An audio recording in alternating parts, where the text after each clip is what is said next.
30 seconds extra. Nice. So, hi, everyone. I'm Raichu. I'm going to talk about X11 and Wayland.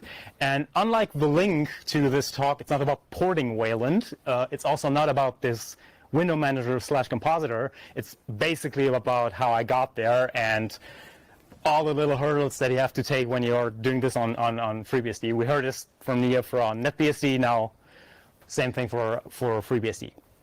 So yeah, this is basically just the hack space that I'm at, so don't care about the logo. So I basically give this talk at 36 C3 before. Now I have 10 more minutes, and I don't have to rush that much, which is good.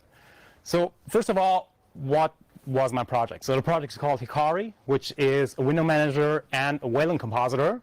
So I thought, why not just take twice the time for a project and re-implement the thing using 2 different protocols? So yeah, that was fun. So I roughly spent 6 months in every technology, so I can kind of I think I can form an informed opinion about this, so maybe this is useful to you. So first of all, why did I do that? So why do you write another window manager, another compositor, plenty out there? So yeah, basically I wanted to write something that's sort of like a stacking tiling window manager approach. Anyone know CWM from the OpenBSD folks? Yeah, the OpenBSD everyone. So that is something that I was using on FreeBSD before, and I thought this was a pretty nice concept. And I wanted to have something a little bit more. I thought this idea of groups was very intriguing because CWM has groups 1 to 9, and I basically just started using them as workspaces, which is not really the idea of CWM, I think. But I thought this group concept was pretty intriguing. So like having arbitrary groups was probably, this was something that I wanted to have. And I'm going to show you what I mean by that. So let's start a terminal. So this is basically just a simple terminal. This is my aesthetics, like 1 pixel border. I'm happy with that. Every pixel means something, which I think is a nice thing. So this is now a white border. I know I have context. Focus. So this concept of groups, I have 2 terminals now, and they reside in the same group. It's the root shell. It's the shell group. So when I press mod now, I get my title bars, and it shows me all the windows that belong inside of that group. So you can see, okay, this is my fish. We're on sheet 2. I use the word sheet for workspaces. It's kind of different semantics, but anyway, I won't go into that here. And it's in the shell group. So I wanted to be able to arbitrarily group windows together. So I have a communication, web, video, audio, shells, and also maybe something like root shells. So this is a root shell. I'm not going to type in my password here. You can see this is a different group. And what I can do now is I can cycle just between the most important views of the group. So to me, that was something that I really wanted to have. It's kind of useful. And as you can see, this is like the usual floating thing, which everyone thinks is totally inefficient, but I don't think it isn't. It isn't. But sometimes I want to arrange my views. Sometimes I want to have tiling. And so this is a very basic tiling algorithm that I used, and it was kind of inspired by what Herbstluft VM, or Herbstluft VM, or however I want to pronounce it, does, where you can basically split up the screen into different sections and different frames and use different tiling algorithms like grid, vertical, horizontal, full screen, and stuff like that. And you can configure that in the configuration file, and it kind of looks like JSON. I'm using the UCL configuration language, which is something that the FreeBSD folks are using as well internally. So I thought, why not use that as well? So, yeah. And as you can see, I only have my title bars when I press mod, which is it's kind of nice because I think title bars really take up a lot of screen escape. And sometimes I want to see what the title of the window that I'm currently at is. So that can be kind of useful, yeah. And I have a very keyboard-driven workflow where I can just jump to different windows just using like shortcuts and speed dial thingies. It's kind of useful, yeah. Yeah, and I also want to have minimal dependencies. I know this is something different for everyone, but I just depend on a couple of things like Cairo, which kind of spoils it for some of the people from OpenBSD that you can't pull that into base. Sorry. Yeah, I just need to have something to draw, and That was the first thing I thought. And I wanted to be kind of like energy efficient. So I was using CWM back then, and that's a very minimal window manager. And when I switched to Wayland, I suddenly had 1 hour more of battery life. It was like, okay, this is interesting. What's going on there? So I wanted to investigate more. Yeah, so obviously I target FreeBSD. So yeah, at one point I will try to support other operating systems, but I don't have that many computers and don't want to go into virtualizing everything. But I will go there. It will get there. First things first. Yeah, and I have 2 implementations because, yeah, spend twice the time on a project. Why not? So yeah, what's the difference? What was the different thing that I felt, the different problems that I encountered? There is an X there. I don't know if you can see it in the back, but yeah, that's X versus Wayland. Basically, those 2 are just protocols. We start to think, we always talk about, are you running X or whatever? And X is basically just a protocol that we speak, and then an application speaks that, draw me like that. Draw me like one of your French windows. I don't know. And also Wayland is also. Those are just protocols like TCP. So how do we manage events? How do we want to look like? Whatever. And this is what these 2 things do. So let's look at X first. So I stole these from the Wayland page. So this is like the situation you have with Wayland. This with X, this step is sort of optional. And what happens? First, you press a button, you generate an event, you send it to the X server. The X server figures out what client it sends this event to, like your terminal or your lock screen or your window manager. Your window manager basically is a client to the X server. It's like any other program. So it sends it there, then this client replies whatever, like I want to look different now, or I did something, and it communicates this back to the X server. And when you have a separate process like Compton, it basically sends that all the stuff over to the compositor. The compositor does something, overwrites everything that the X server does, and yeah. So there's a lot going on here, and you can see all of these different processes, a lot of context switching, a lot of work that the computer has to do just to talk to, just basically when you're pressing a button, like hell breaks loose. Yeah, and as I said before, your window manager is also just a client, and this becomes interesting in the future. Spoiler alert. So yeah, what does a window manager look like? So this is the most minimal window manager I could find on the internet. It's called TinyWM by Nick Welch, and it basically fits on a slide. I don't expect you to read that. You shouldn't, but I just wanted to show you how much work it takes to really get something working. And this is what I found. It was kind of impressive because after a week, I had a working window manager. That was like, oh wow, this is kind of cool, because in the X server you have all this functionality. Everything is ready for the taking. Everything's already there, so yeah, why not just use it? So I thought, well, this is kind of neat. Well, maybe this X stuff isn't so bad after all. And now that we know how window manager looks like, we want to figure out how to speak this protocol that I was talking about. How do we speak X? And there are 2 ways to speak to the X server. The first one is like the traditional way. It's called XLab, and it's very synchronous. So you talk to the X server, then you wait. Then a reply comes. Then you do something. And as you can see, you write the request, then you wait, you read, and this blocks a lot. And you can see that in some of the window managers that are basically using XLab, that it's not as snappy as you would like it to be. Because why would you just write a request and then wait for the answer? Maybe you don't need that immediately. Maybe you want to write a couple of requests and then later consume the responses. And this is basically what XCB does. So XCB is the XC binding, which is sitting underneath the XLib, and we can talk to that directly. And now we can just write all these different requests, and then we get the responses. And this is really making a difference. So with my first implementation of hikari, I was comparing this against CWM all the time. That felt way snappier. That was like, because all the stuff that I saw in CWM, maybe they are using XCB somewhere down the stack, but I don't know. They are using xlib. And you can really sometimes see when you're switching between groups, it takes some time until everything gets redrawn, and it's kind of annoying. So let's talk a little bit about how the X server draws things. Because obviously when you draw windows, you need an order in which you want to draw them. So we usually draw from top to bottom. And most of the time, this is also a stacking order in which you want to cycle through the windows. I want to just go up and down the stack if you're using a stacking window manager.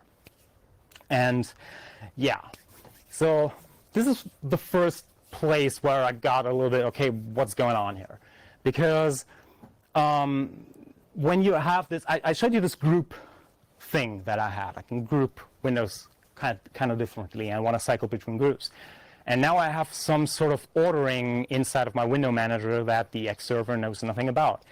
And you kind of like, when you look at other window managers, you see a lot of them are re-implementing this functionality where how do you order your windows? Basically, everyone's doing that. You re-implement it, so the X server has an order in which it draws the windows, and you, on the window manager side, have the order in which you want to cycle them or stack them or whatever. So you're basically having this thing in two places, which is kind of annoying. Because you have to keep them in sync, and things can go pretty bad. Another very fun thing that I just started another terminal, and you see these borders there, these orange borders that are drawn over the other window. In X, you're doing that in a very, very ugly way, because basically every line there, and I didn't make this up, other window managers are doing this as well. This is a window, this is a window, this is a window, and this is a window. And you just give it a background color. And this is, so OpenBox is doing that. I was doing that as well. And when you have a stacking window manager, you always have to keep those on top, which is fun. It isn't. Can be pretty frustrating. So yeah, that was the first thing. I was like, why do I have to do that? Annoying. And another thing that you will see pretty quickly when you're not running things like Compton is screen artifacts. So imagine you have this window too, and you want to erase it. So we do that. We probably need to redraw this part of the window. And what X does is like it sends an expose event to that window, to that client, just like, hey, you've been exposed. Please draw yourself. Show me how you look like. And if you're running on power management or something, you can watch the window getting redrawn, and we sort of learn to accept that. And it's kind of funny when you draw a window over other windows, you get this nice little Windows 95-esque effect. It's beautiful, modern art. Yeah, this was really, I mean, it gets a lot better when you're doing compositing and things like that. But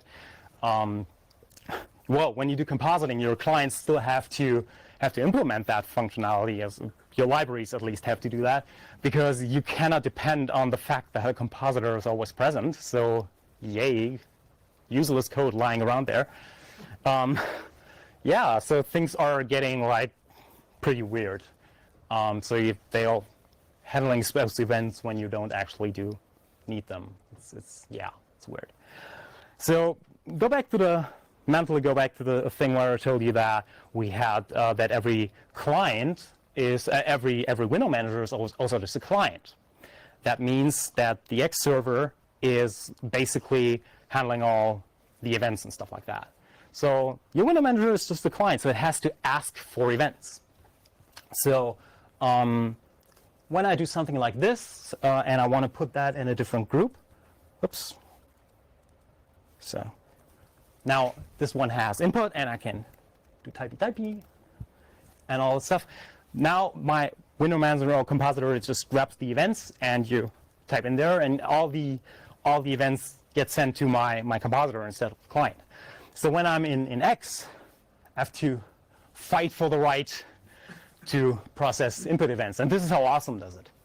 Awesome basically just tries 1,000 times, please give me that keyboard. I am the window manager, I am in charge, please give it to me. and it waits, tries again, and for about a second, you're, I mean, the awesome people, they know what they're doing. But yeah, this is fun. I had to implement this myself, and it felt wrong. I don't know why exactly. Yeah, I know why it felt wrong, but yeah. This is like you are in, the window manager should be in charge, but now you're just, please give me resources, because I really need those. Yeah, fun stuff. So yeah, so this was my journey into the world of X. As you can feel, I have some issues with there, but it was very easy to get something up and running. Like having a working window manager that you could like use in your day job after a week is like, yay, feel pro hacker. No, but yes, it works, nice. But yeah, graphical user interfaces also have evolved, and we have touch screens, we have things that can rotate for some reason, and also toolkits have evolved. You have things like off-screen rendering and buffers that get flipped around so things look smooth. And you also have those, in X, you also have those nice extensions, protocol extensions that you usually stumble in when you're trying to start Firefox, which Nia also mentioned his doing interesting things with a computer. Yeah, that's also fun when you start a client that's using a protocol that you never heard of before, and things start to look weird, and windows jump around and resize themselves for weird reasons. Yeah, but the main problem that I'm having is X is a global namespace. So every client at every point in time can just turn into a keylogger or a screen recorder and just send that over the wire, and because like every window even knows where it is on the screen. Why? I mean, this is weird. And you're duplicating functionality, and you have screen artifacts and all these things that we've kind of learned to accept, but yeah. So what's this other thing, Wayland? I actually started with them, with looking into that when people started bugging me, would have Wayland support? I was like, nah, I'm going to use things that work, like X. Yeah, past me.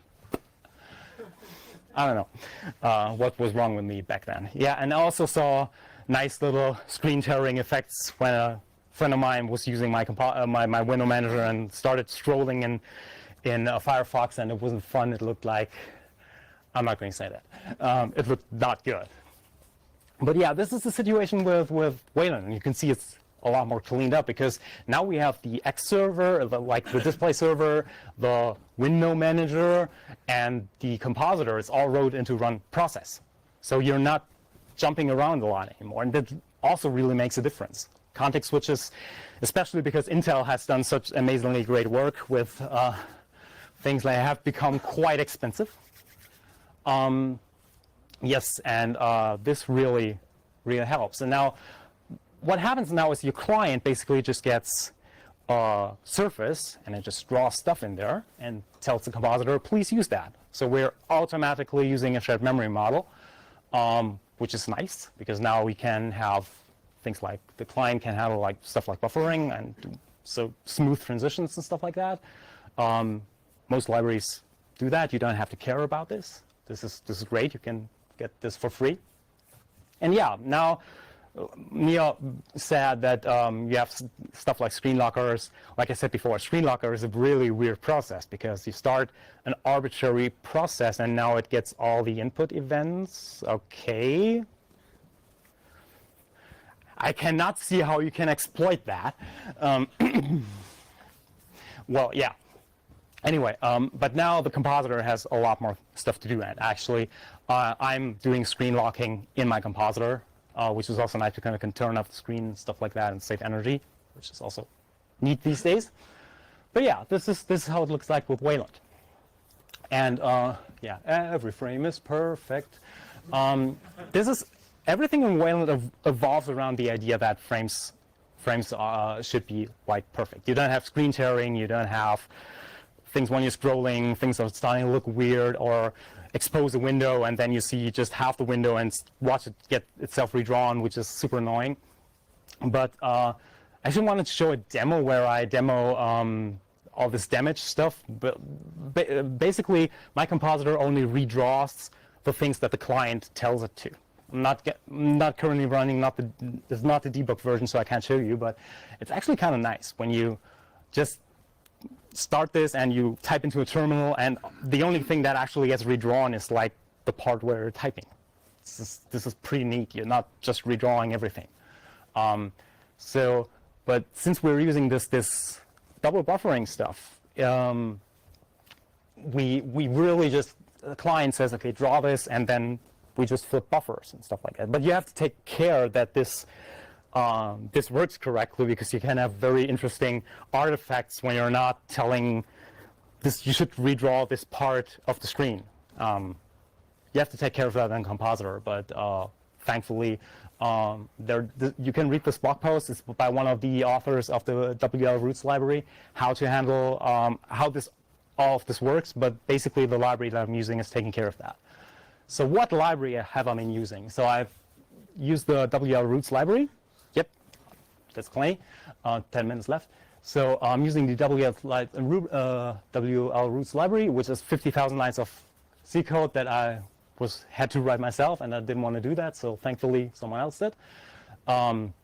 It's the foundation for Sway, which is like i3 for Wayland, and it's probably one of the most popular just standalone compositors that's not embedded into a desktop environment. And it reached 0.1 in October. That was after I started working on the X thing. So yeah, I came late. I came early to the party, but not before it had its first stable release. And it's now the common ground for a lot of compositors. So Sway is using that.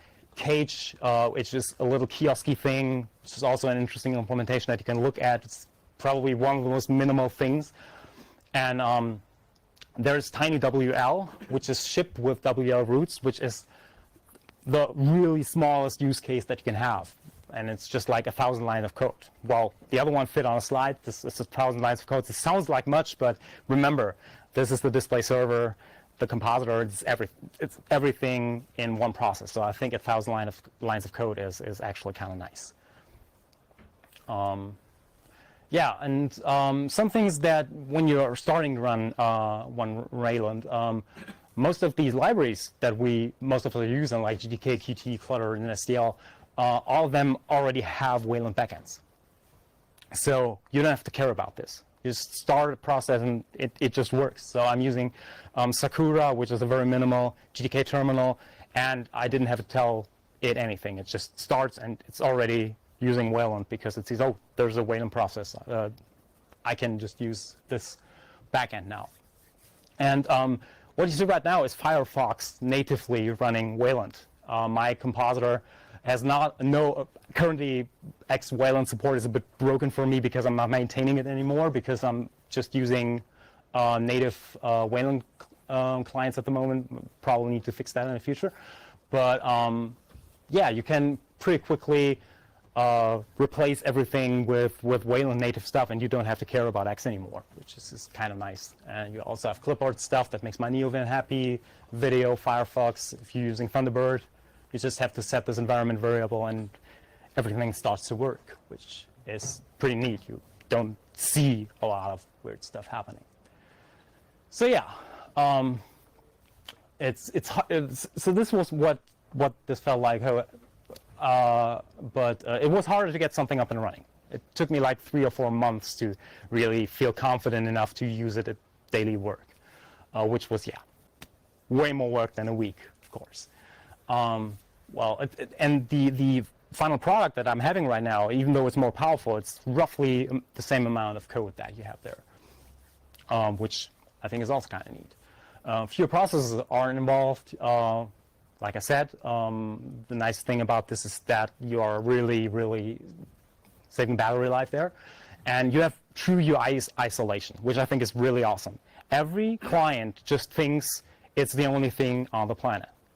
So one client cannot look into the buffers of another client, which actually is a very interesting security issue there, that this can happen, that everything can become a screen recorder. There are protocols that you can implement to implement something like a screen recorder or implement something like screen locking. This exists. but I don't know how standard it is because I think it's part of WL roots and it's not standard. Yeah, it's all WL root stuff. Yeah.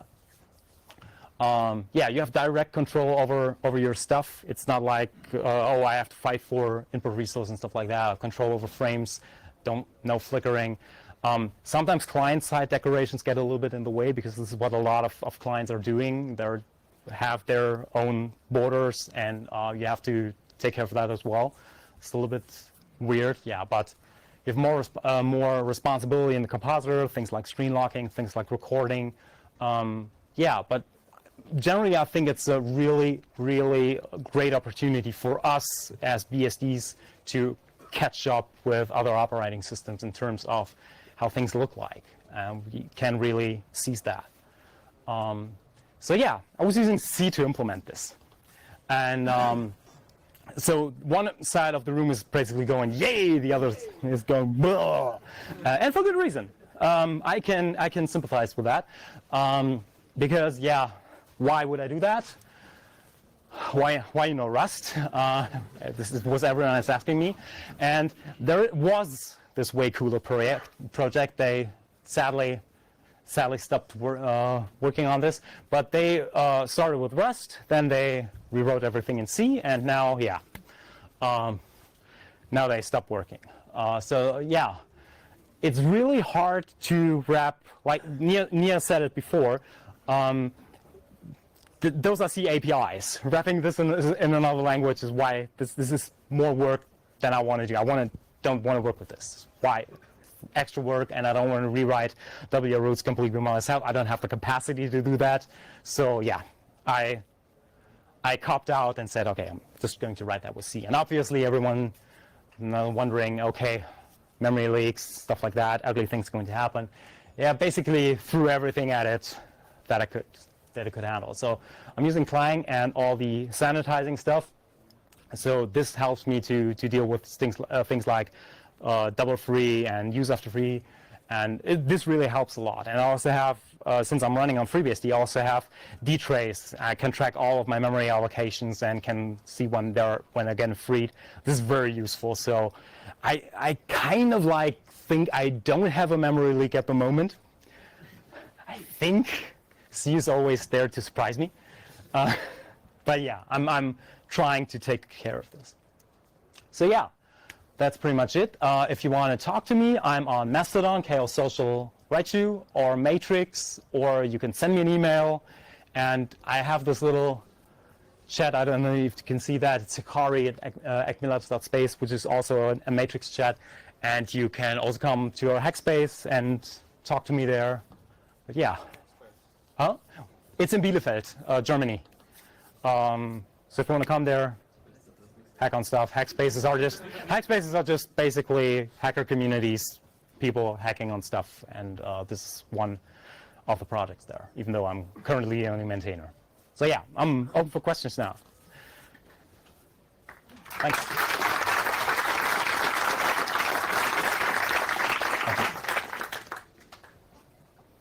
I actually have a question. Yeah, sure. You said in the beginning that you think it makes no sense for a window to know its position on the screen.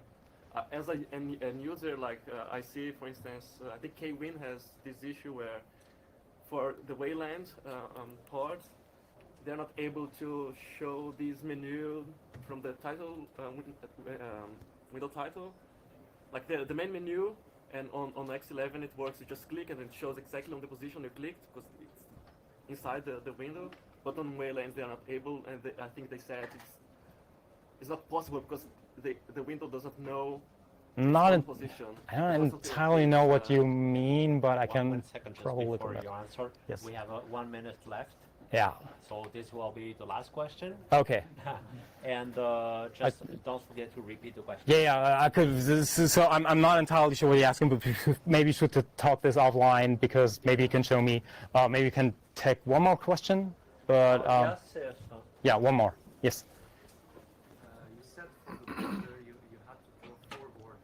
You had to draw 4 borders to have the colors on the borders, right? Yes, I did the same thing that OpenLoop. Parenting and setting the border in white, clean, because then I would have even more stuff to care about. But I was reparenting is not.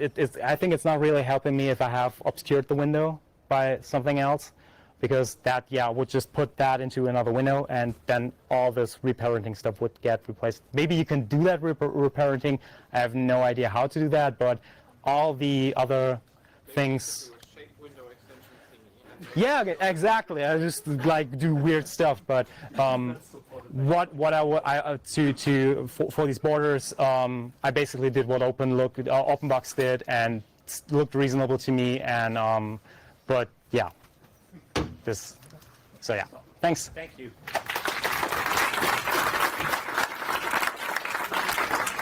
Bam.